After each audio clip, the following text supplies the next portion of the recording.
அன்பே சிவம் மனமே குரு என்றுணர்த்திய குருவே போற்றி. எனக்குள் இறைவனை உணர வைத்த குருவே போற்றி.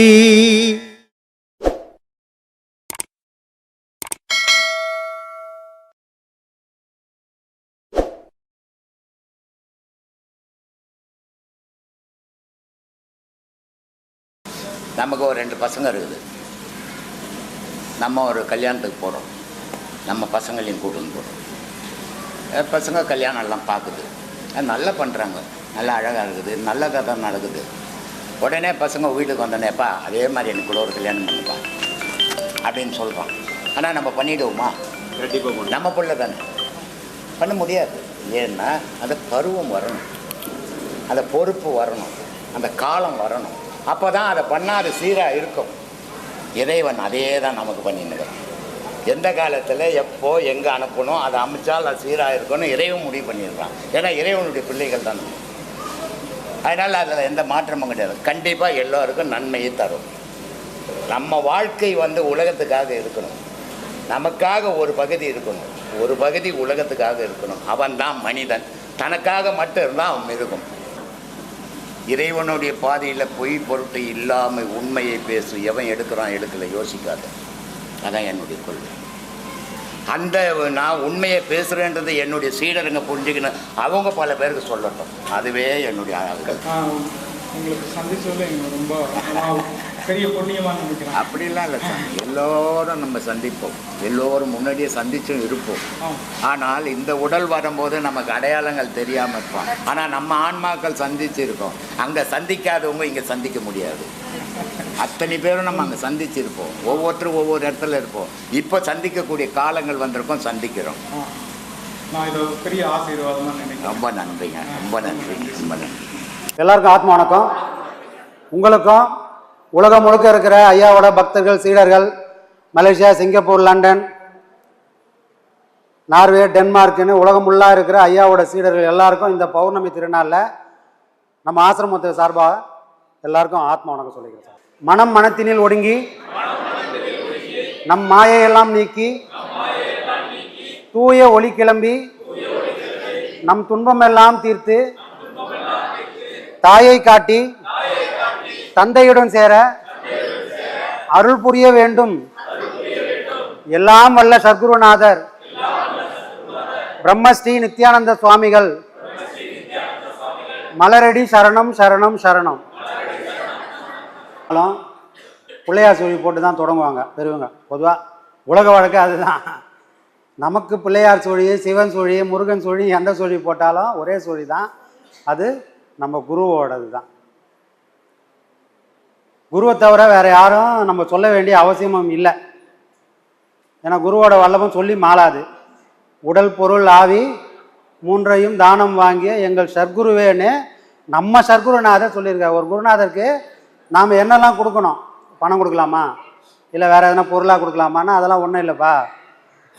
உடல் பொருள் ஆவி மூணும் ஒன்று தான் சரணடைஞ்சிரு. இது மூணுமே இனிமேல் இவ்வளோ நாள் எந்த நினச்சின்னு இருந்தேன், இனிமேல் இது எந்த இல்லை, இது மூணுமே உண்டு. ஏன்னா இந்த மூணும் என்கிட்ட இருந்ததுன்னா இது கடை சேரவே சேராது. இந்த மூணுத்தையும் என்னைக்கு நம்ம குருநாதரே சரணம்னு பாதத்தில் வைக்கிறோமோ அப்போ தான் இந்த மூணு ஒன்றாகி ஒன்று பரம்பொருளில் போய் சேரும், நம்ம சத்குருநாதர் பாதத்தோடு போய் சேரும். அப்போ குருநாதரோட வல்லபம் சொல்லி மாளாது அது. அதனால் எப்போவுமே எல்லா காரியத்திலையும் நாம் நம்ம குருநாதரை நினைவுபடுத்தினே இருக்கணும். அவரை தவிர வேறு போக்கிடம் இல்லை. எத்தனை காலம் ஆனாலும் நாமெல்லாம் போயிட்டால் கூட இந்த உலகம் நம்ம குருநாதர் பேரை சொல்லிக்கிட்டே இருக்கும். நாமெல்லாம் அதில் இருக்க மாட்டோம். ஆனால் நம்ம குருநாதரே காலம் ஃபுல்லாக இருப்பார். அப்படிப்பட்ட வல்லபத்தை அவர் பண்ணி வச்சுருக்கார். அது இன்னும் காலத்தோட தேவை அதிகமாக தான் அவரோட வல்லபம் என்னன்றது எல்லாருக்குமே புரிய ஆரம்பிக்கும். இப்போ ஓரளவுக்கு புரிஞ்சிருக்கு. ஆனால் இன்னும் ஐயாவோட தேவைகள் நிறைய இருக்குது. இன்னும் நிறைய புரிஞ்சுப்பாங்க ஜனங்க. ஏன்னா அந்தளவுக்கு சொல்லியிருக்காரு. உலகத்தில் யாரும் எதையும் சொல்லவே இல்லை அந்தளவுக்குலாம். அது பாடங்களாக இருக்கட்டும், பாடங்களாக இருந்தால் கூட இங்கே கொடுக்குற பாடம் இந்த ஆசிரமம் எந்த ஆசிரமத்திலையும் கொடுக்குறதும் இல்லை. இங்கே சொல்லக்கூடிய விளக்கங்கள் மாதிரி பாடத்துக்காக இருந்தாலும் நம்ம தனிப்பட்ட வாழ்க்கையில் ஏதாவது இருந்தாலும் அதை சொல்கிறதும் கிடையாது. ஒரு வாட்டி உள்ளே வந்துட்டால் திரும்பி வெளியே விடுறதில்ல. ஆயுள் கைதி ஆக்கிடுறாங்க. அந்த மாதிரி உலகத்தில் வாங்க, கற்றுக்குங்க, வீட்டில் உக்காந்து தாராளமாக பாடம் பண்ணுங்க. எந்த இலக்கை நோக்கி நீங்கள் வந்தீங்களோ அந்த இலக்கை கண்டிப்பாக அடைய முடியும்னு ஐயா காலம் ஃபுல்லாக சொல்லியிருக்காரு. அதனால் அதை இருக்குமா பிடிச்சிக்குங்க. அது ஒன்று தான் நமக்கு போக்கிடும், வேறு எதுவும் இல்லை. ஏன்னா குருவானவர் என்ன பண்ணுறாரு, எல்லோரும் சொல்லுவாங்க, முன்ன ஒரு காலத்துலலாம் ஆசிரமம்னா சீடர், குரு சீடர் பாரம்பரியம் இருக்கும். சீடர்னால் அங்கேயே போய் தங்கிடுவாங்க. அந்த குருநாதரை ஏதாவது சாப்பிட்டு மிச்சம் வச்சார்னா, அந்த குருநாதர் ஏதாவது எச்சில் படுத்தி கொடுத்தாருன்னா, அதை என்ன பண்ணுவாங்க சீடருங்க அப்படியே 2 கையால் வாங்கி அவங்க சாப்பிடுவாங்க. ஏன்னா அந்த அந்த எச்சிலில் குருநாதரோட அந்த சக்தி, அந்த ஆசீர்வாதமும் அதில் சேர்ந்து வருது அப்படின்றதுக்காக தான். இங்கே நாமளும் அவருக்கு வச்சு படைச்சிட்டதுக்கு அப்புறம் தான் இங்கே எல்லாரும் பரிமாறுறோம். அப்போது குருநாதரோட எச்சில் பட்டது தான் நம்ம பண்ண பாடமும். இது அவரு சுவைச்சு, அவரு அனுபவிச்சு, இதுதான்ப்பா கரெக்டு, இந்த மாதிரி பண்ணால்தான் உங்களுக்கு இந்த பலனை அனுபவிக்க முடியும்னு அவர் சாப்பிட்டு கொடுத்த எச்சில் தான் இப்போது. அதனால் ஐயா இருக்கும்போது வந்திருந்தா அவரோட எச்சில் நம்ம சாப்பிட்டுக்கலாம் அப்படின்னா இல்லை. இனி எத்தனை ஜென்மம் வந்தாலும் பாடமே அவர் கொடுத்த எச்சில் தான். வேதம் எச்சில், உள்ள மந்திரங்கள் எச்சில். யாருக்கு? எல்லாம் இறைவன்கிட்டேருந்து வந்தது தான். இங்கே எதுவும் புதுசாக படைக்கப்படவே இல்லை, எல்லாம் இறைவன் அப்படின்னு போட்ட எச்சில் தான். மிச்சம் மீதி தான் இங்கே வாழ்ந்துட்டு இருக்கிறோம் நம்ம எல்லாரும். அப்போது இறைவனோட எச்சில் தான் இங்கே உலாவிட்டு இருக்குதுன்னா, இந்த குருவோட எச்சில் தான் நமக்கு ஆசீர்வாதமாக பாடமாக கிடைக்குது. அப்போ பாடம் வேற, குருநாதர் வேற இல்லை. குருநாதர் நம்ம முன்னே வந்திருந்தால் நல்லா இருந்திருக்குமே, அவர் சமாதானத்துக்கு முன்னாடி வந்தால் நல்லா இருந்திருக்குமே அப்படின்னு எந்த கலக்கமும் வேண்டாம். பாடம் வாங்கி பாடத்தை சீராக பண்ணக்கூடிய எல்லாருக்கும் குருநாதர் கூடவே தான் இருக்காரு. எந்த கவலையும் உங்களுக்கு வேண்டாம். பாடம் தான் குரு, குரு தான் பாடம், வேற வடிவமே கிடையாது. சரிங்களா? அதை பாம்பாட்டி சித்தர் சொல்றாரு, வேத பொருள் இன்னதென்றும் வேதம் கடந்த மெய்ப்பொருளை கண்டு மனம் மேவி விரும்பி போத பொருள் இன்னதென்றும் போதனை செய்யும் பூரண சர்க்குரு தாள் கண்டு ஆடு பாம்பே. என்ன சொல்றாரு? வேத பொருள் இன்னதென்றும் வேதம் கடந்த. வேதம் என்னன்னு சொல்லணும்னா அதெல்லாம் கரைச்சி குடிச்சவங்களால தான் சொல்ல முடியும். அப்போ கரைச்சி குடிச்சவங்க அந்த வேதத்தையும் தாண்டி தான் நிற்க முடியும். இப்போ பாடம் வாங்குகிறோம், இப்போ எங்களுக்கு தெரிஞ்ச பாடம்லாம் உங்களுக்கு கொடுத்துட்றாங்க. குருமார்களே அவங்களுக்கு என்ன குரு சொல்லி கொடுத்தாரோ அந்த பாடம்லாம் உங்களுக்கு கொடுத்துட்றாங்க. அப்போ கொடுத்துட்டால் இப்போ நீங்கள் வாங்கினவங்களும் குருமார்களும் ஒன்றாயிட முடியுமா? வாய்ப்பு இல்லை. ஏன்னா நாம் அங்கே வரத்துக்குள்ளே அவங்க இன்னும் 10 படி ஏறி நிற்பாங்க. அப்போ பாடம் வாங்கிறதுனால மட்டும் அவருக்கும் எல்லா பாடமும் தெரியும், எனக்கும் எல்லா பாடமும் தெரியும் அப்படின்னு ரெண்டும் ஒன்றானா அது ஒரு நாளும் ஒன்றாக முடியாது. ஒரு பள்ளிக்கூடத்தில் படிக்கிறோம், ஒரு வகுப்பறை, ஒரு 10ஆம் வகுப்பு புக்குனா அந்த 10ஆம் வகுப்பு புக்கு இருக்கிறது மாணவனுக்கும் தெரியும், டீச்சருக்கும் தெரியும். ஆனால் ஒரு நாளும் டீச்சரும் மாணவனும் ஒன்றாக முடியாது. அதே போல தான் வேதத்தை எல்லாம் கரைச்சி சாராதான் இங்கே கொடுக்குறாங்க. அதனால் அதெல்லாம் வாங்கின உடனே நம்ம எல்லாரும் ஒன்று தான்ப்பா, உனக்கு தெரிஞ்ச விஷயம்லாம் எனக்கு தெரியும் அப்படின்ற ஆணவம் வந்துடக்கூடாது. ஏன்னா வேதத்தை சொல்கிறவங்க அதை சொல்கிற நிலையிலேருந்து அதெல்லாம் தாண்ட நிலையில் வந்து தான் சொல்லுவாங்க, அங்கே இருந்து படிக்க மாட்டாங்க. மெய்ப்பொருளை கண்டு மனம் மேவி விரும்பி. ஐயா வந்து மெய்ப்பொருள் இதுதான்பா, இதுதான் உண்மையான பொருள், இதுதான் பரம்பொருள், இது வழியாக போனால் நீ இந்த சுகத்தை அனுபவிக்கலாம். சித்தர்கள் எதை அனுபவிச்சாங்களோ அதை நாமளும் அனுபவிக்கலாம், அதை உன்னாலையும் அனுபவிக்க முடியும் பாடம் கொடுக்குறாரு. அப்போ அது எப்படி கொடுத்துருப்பாரு? அவர் அனுபவிச்சதுக்கு அப்புறம் தான் கொடுத்துருப்பாரு. ஏன்னா அவருக்கு எந்த குருநாதரும் கொடுக்கல. ஏன்னா உள்ள இருக்கிற பரம்பொருள் தான் அவரை குருநாதராக வழிநடத்துது. போத பொருள் இன்னதென்றும் போதனை செய்யும். போத பொருள்னா அறிவு. நமக்கு அறிவு இல்லாமல் இல்லை. இப்போ இங்கே இருக்க யாரும் பாடம் வாங்கிறது முன்னாடி அறிவு இல்லாமல் இருந்தோம்னா அப்படிலாம் கிடையாது. அந்த அறிவுன்றது உலக அறிவு. அந்த உலக அறிவு உலகத்தில் வாழறதுக்கு மட்டும்தான் யூஸ் ஆகும். இறைவனை அது ஒரு நாளும் நமக்கு காட்டி கொடுக்காது. இறைவனை எது காட்டி கொடுக்குதோ அதுதான் போதம், அதுக்கு பேர் தான் அறிவு. அதனால தான் என்ன பண்ணாங்க, சிவனை பற்றிய ஞானத்தை எது சொல்லுதோ அதுக்கு பேர் சிவானந்த போதம், சிவஞான போதம் அப்படின்னு சொல்லுவாங்க. எது என்னன்னா சிவனை பற்றிய ஞானத்தை, அந்த அறிவை நமக்கு ஊற்ற ஒரு பொருள், ஒரு புத்தகம் அப்படின்னு. அப்போ போதம்ன்றது ஐயா கிட்டேருந்து நமக்கு வந்த ஒரு விஷயம். அறிவு வேற, போதம்ன்றது வேற. அறிவுன்றது ஒரு ஆடு மாடு கூட இருக்குது, எல்லா ஆடும் போய் ஆடாதோட இலையை போய் சாப்பிட்றாது, அதுக்கே தெரியும். யாராவது பாடம் எடுத்தாங்களா இது ரொம்ப கசக்கும், இதை சாப்பிடாதேன்னு, ஆனால் அதுக்கு உள்ளுணர்வு தெரியும். ஒரு நாளும் எந்த மாடம் எந்த ஆடம் ஆடாதோட செடி எல்லா செடியும் சாப்பிட்டாலும் அதை போய் சாப்பிடாது. அப்போ அந்த அறிவு எங்கேருந்து வந்தது? அது இயற்கையில் கொடுத்த அறிவு, இந்த உலகத்தில் வாழறதுக்காக இறைவன் கொடுத்த அறிவு. அந்த மாதிரி தான் நமக்கும் அறிவு இருக்குது. ஆனால் இந்த அறிவு அங்கே போகாது. இந்த அறிவு ஒன்றுமே இல்லைன்னு நமக்கு புரிய வரும். அப்போ ஒரு அறிவு வரும், இதெல்லாம் ஒன்றுமே இல்லை, நானும் என்ன பெரிய ஆளாக நினச்சேன், என்கிட்ட படிப்பு இருக்குது, என்கிட்ட பணம் இருக்குது, என்கிட்ட பலம் இருக்குதுன்னு நினச்சிருந்தேன், ஆனால் இதெல்லாம் ஒரு அறிவு இல்லைன்னு வரும். அந்த அறிவுக்கு பேர் தான் ஞானம், அதுதான் போதம். சரிங்களா? ஏன்னா இப்போ வந்த அறிவுலாம் எங்கேருந்து வந்தது நமக்கு அப்படின்னா, இப்போ நான் புக்கு படிக்கிறேன், அப்போ இது புக்கிலேருந்து வந்த அறிவு. ஐம்புலன்னு இருக்குது சாமி. காது என்ன பண்ணோம்? ஓரளவுக்கு தான் கேட்கும், மூக்கு ஓரளவுக்கு தான் வரும். அப்போ வேற எந்த பொருள்கிட்ட இருந்து அறிவுன்றது நமக்கு வரவே இல்லை. கண்ணு தான் எல்லாத்தையும் படிக்குது, ஒரு புக்கை படிக்குது, ஒரு மனுஷனை படிக்குது, இந்த உலகத்தை படிக்குது, நல்லது கெட்டது எல்லாத்தையும் பார்க்குது, அதன் மூலிமா அது கிரகிக்குது. அப்போ யாருக்கு இந்த ஐம்புலன்ல யாருக்கு சக்தி அதிகம்? கண்ணுக்கு மட்டும்தான் சக்தி அதிகம்.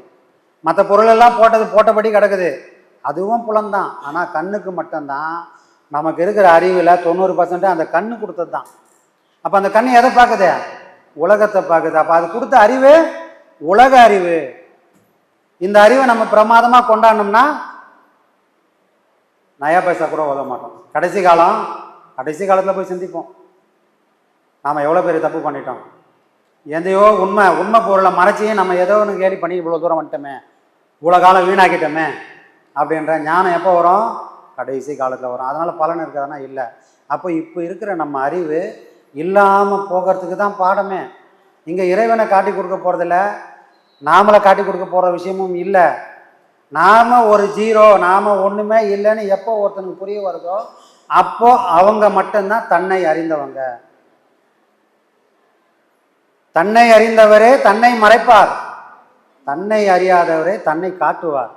ஒருத்தன் நான் நான் நான் முன்ன போகிறான், ஏன் அடையாளம் தெரியணும், நான் இங்கே இருக்கிறேன் யாருக்குமே தெரியல, எல்லாருக்கும் தெரியணும், என்ன பண்ணலாம் அப்படின்னு யோசிக்கிறான்னா என்ன அர்த்தம்? தன்னை அறியல. தன்னை அறிஞ்சவன் என்ன பண்ணுவான்?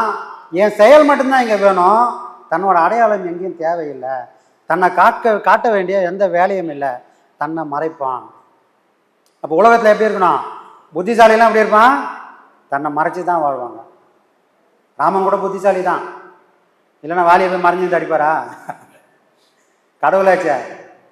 ஆனால் இந்த உலகத்துக்குன்னு ஒரு நியாதிக்குது, கடவுளாக இருந்தாலும் இந்த உலகம் இப்படி தான் இருக்கணும்னா கடவுளே அப்படி தான் இருந்தாகணும். நீ நானும் ஏமாத்துறோம். சரிங்களா? கடவுள் எல்லாரையும் அழிச்சிடலாமே, எல்லாரும் அழிச்சிக்கிற கடவுள் தான். ஆனால் ஏன் மறைஞ்சு நிற்கணும்? அந்த வாலிக்கு வரம் கொடுத்ததும் அதே கடவுள் தான்.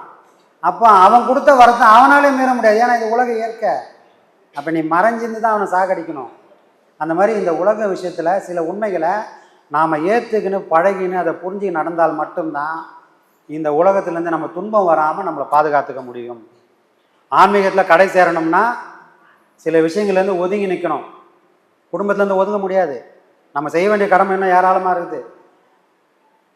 அதனால் இந்த உலகத்துலேருந்து ஒட்டி வாழாமல் இருக்கிறது வேற, குடும்பத்துலேருந்து ஒட்டி வாழாமல் இருக்கிறது வேற. இங்கே சில விஷயங்கள் அனுசரித்து தான் போய் ஆகணும்.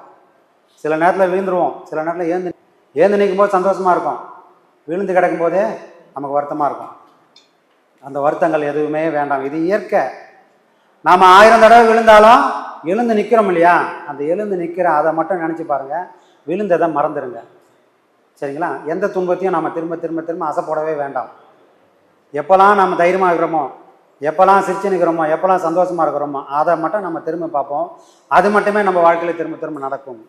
ஏன்னா இந்த மனம் வந்து கண்ணாடி மாதிரி. முன்ன போய் நான் கோவப்பட்டேன்னா அதையே தான் காட்டும், முன்ன போய் சிரிச்சேன்னா நான் அதையே தான் சிரிக்கும். அப்போது எனக்கு என்ன நடக்கணும்னு என் மனசுக்கு நான் சொல்லிக்கினே இருக்கணும். நான் இதை தான் ஆக போகிறேன், நான் இதை தான் செய்ய போகிறேன்னு ஒரு தெளிவான முடிவு. அதுக்கு பேர் என்னது? வைராகியம். முடிவெல்லாம் மாறிக்கினே இருக்கும், முடிவெல்லாம் மாறிக்கினே இருக்கும். சனிக்கிழமை வந்துச்சு, விரதம் இருக்கலான்னு இருக்கிறேன். எது வரைக்கும் விரதம் இருப்பேன்னா வயிறு கப்பன்னு எரியாத வரைக்கும். வயிறுலாம் பசிக்குதே, சரி இந்த வாரம் வேணாம் அடுத்த வாரம் போயிடலாம். அப்போ மாறும். 10 பறந்திடும் பசி வந்தால் போயிடும்னுவாங்க. எல்லாமே போயிடும். எப்போ பசி வந்தால் எல்லாமே மறந்துடும். அவ்வளோ பெரிய சக்தி இருக்குது. அப்போது இதெல்லாம் முடிவுகள். ஆனால் வைராகின்றது அப்படி இல்லை, என் உயிரே போனாலும் இதை முடிவு பண்ணிட்டேன்னா அதை சாதிக்கணும். ஐயா சொல்லுவாங்க, டேய் உனக்கு 1000 பிரச்சனை இருக்கலாம், பாடத்தை பண்ணிட்டு போ, அந்த பிரச்சனையை போய் ஃபேஸ் பண்ணு. பிரச்சனை நீ அதிலே போனோம்னா பாடம் போயிடும், உன்னை காப்பாற்றி உன்னை தாங்கி பிடிக்கிற சக்தி உனக்கு இல்லாத போயிடும். நீ பிரச்சனையை ஃபேஸ் பண்ணோம்னா அதுக்கு தயார் நிலை வேணும், அந்த தயார் நிலையை உனக்கு பாடம் கொடுக்கும். சரிங்களா? ஏன்னா நமக்கு ஒரு பிரச்சனை, நாம் சிந்திக்கிற விதம் வேறு மாதிரி இருக்கும். இது அவருக்கு ஒரு பிரச்சனை, நான் என்ன பண்ணுவேன், ரொம்ப கூலாக ஹேண்டில் பண்ணுவேன். என்ன சாமி என்ன பிரச்சனை, இல்லை சாமி இப்படி அவரு என்ன கஷ்டப்பட்டு தான் சொல்லியிருப்பாரு, நான் என்ன பண்ணுவேன், இல்லை சாமி இந்த மாதிரி மாற்றிங்க சாமி, இப்படி பண்ணிங்கன்னா அப்படி இருக்கும் சாமி, அப்படி பண்ணால் இப்படி இருக்கும் சாமி, நான் தெளிவாக சொல்லுவேன். அப்போது என் பிரச்சனையை நான் ஐயோ யாருக்கும் வராத பிரச்சனை எனக்கு வந்துச்சுன்னு நினச்சிட்டால் அதில் என்னால் முடிவு எடுக்கவே முடியாது. இதே பிரச்சனையை நான் 3வது ஆளாக இருந்து யோசனை பண்ணி இதுக்கு ஏதாவது சொல்யூஷனாக இருக்கா ட்ரை பண்ணேன்னா கண்டிப்பாக அதுக்கு ஒரு வழி கிடைக்கும். ஏன்னா பக்கத்து வீட்டுக்காரன்ல குடும்பத்தில் இருக்கிற சில பேர்கிட்டே நம்ம கஷ்டத்தை சொல்லக்கூடாது.